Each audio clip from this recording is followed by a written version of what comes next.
أعوذ بالله من الشيطان الرجيم بسم الله الرحمن الرحيم. Sister, thank you for waiting. Would you please state your name and occupation, then state your question? I'm Sakina D'Souza, and I'm a Catholic. I believe Brother Yusuf was a Catholic before. I would like to ask him the simple question. He was brought up like a Catholic, but what made him change? Doesn't he believe that the Messiah is true, or did he ever feel that the Catholic religion, has not brought up any Messiah and the Bible is false? I would like to just know what that means, because he said he was a Catholic before and now he has become a Muslim. What made you change? What was that storyline before? Doesn't he believe that there is a Messiah, or the Messiah had come, saved us, died on the cross? Thank you very much for a good question. I hate to disappoint you, but I wasn't a Catholic. But I was with a Catholic priest the night that he accepted Islam. And I asked him these questions you asked me. Because after all, I was still a Christian, a preacher in Christianity, and I wanted to know why my best friend, a Catholic priest, had converted. That's a pretty weird thing. A Catholic priest is not like a regular preacher in the Protestant religion. A Catholic priest has given up everything. He's given up his life to be a Catholic priest. When he enters into this realm, he's basically given away everything. He can't have a wife, he can't have children, obviously no grandchildren. He has no home, he just lives in a rectory or wherever they give him a place to stay. And he's sent wherever they tell him to go, do whatever he's told to do, and that's it. And he cannot disobey the Pope, otherwise they can kick him out of the religion, and if they do, he's excommunicated and he goes to hell forever. So how would a person like this want to become one of those Muslim terrorists? That's what I wanted to know. He explained in a very few beautiful words something that I came to learn for myself.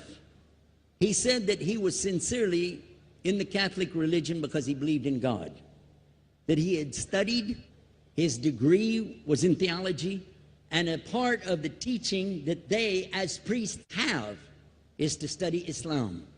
Every priest is forced to study Islam.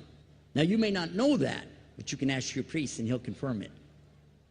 And when you study Islam, even when Islam is taught to you by somebody who hates Islam, as long as they don't corrupt it too far, you can still see the truth in Islam. A classical example happened to me just recently when I was in Saudi Arabia. A friend of mine, very old copy of one of the first Qurans ever translated to English by George Sale. George Sale hated Islam, he hated the Muslims, but when he translated the Quran to English, he was true to the text of the words. Although maybe not getting all the meaning, he certainly was true to the text of the words. I was shocked when I read it. Have you seen it? You know what I'm talking about? Amazing. And listen to this. George Bernard Shaw, for instance, is one of many, a long list of people who read this and realized the truth of Islam. When people see the truth of Islam, it can change them if they want to be guided. If they want the truth, it can change them. You might think, I'm a Catholic, I'll never be anything but a Catholic. But I'm going to ask you a question, and I want you to be honest. This is not for you to, start a debate, but just be honest. Was Jesus a Catholic?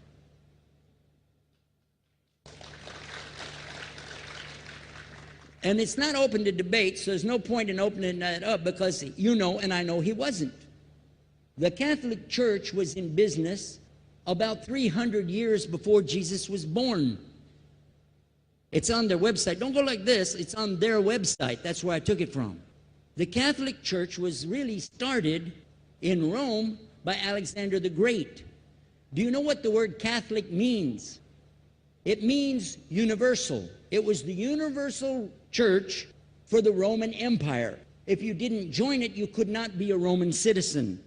And it was opposed to the teachings of Judaism and opposed to the teachings of the early Christians for more than 200 and some years. And they were diametrically opposed to each other to the extent that it was the Romans killing the early Christians. Now, if you understand that and you go to their website and read, they didn't even take over Christianity until the year 325 AD. And when they did, they changed a lot of things, again, referring to their own website. But if you want to check it in Britannica or Americana or grow your encyclopedias, go ahead and read about the Catholic Church. When in August of 325 AD, at the Nicaea Council, they took over, first thing they said was, let's change the date of the birth of Jesus to be the same date as that of Mithras, which was the god, one of the gods worshipped there, and also the sun god's birthday was the same day, December the 25th, believing it to be the shortest day of the year. And Constantine was a sun worshiper of Sol Invictus. Go to the website, read it for yourself. There are a lot of points, but not the least of which, even today, if you go in any Catholic church, and I have, you'll see so many portraits and statues and idols and images throughout the whole place that for the one who's never experienced that, for a Muslim who knows about these images, he'll be like, whoa, a'udhu billah. Whoa, what's this? The first time I walked in a Catholic church, I was about 10 years old. I was shocked. I was shocked at the idols and statues everywhere, because in the Protestant religion, we were brought up to believe that the second commandment was just as important as the first commandment. The first commandment in the Bible, in Exodus, is the same as the first commandment in the book of Deuteronomy. It says, I'm the Lord your God that brought you out of the land of Egypt in the house of bondage. You know no other God beside me. Beside me there's no other gods. Thou shalt not have any other gods beside me. How many in this room agree with that commandment? Raise your hand. You notice the Muslims are raising their hand because it means Ashhadu la ilaha illallah. That's the first commandment for us as well. The second commandment you have clearly says, thou shalt not make any idol, any graven image of anything that creeps upon the earth, swims in the sea beneath, or flies in the air above. And I was sitting in a church one time, sitting there in the morning service, watching, the preacher talk, and, they go on and on and on, and sometimes you lose your train of thought. I was looking. Whoa! On the front of the podium, there was a fish. A fish. For the symbol, make you fishers of men. They had a fish. I said, whoa. Then I looked up above his head at the big stained glass window, and it had a dove, and he had the olive branch in his mouth. The dove is flying, the bird, I said, whoa. And then I look over here, and there's a cross with a man hanging on it. I said, wow, they didn't miss a single one. They got them all. Something walking on the earth, something swimming in the sea beneath, something flying in the air above. So look at these two things. Clearly, the first two of the 10 commandments, bang, bang, boom. Because if you said God is more than one, where did you get it from?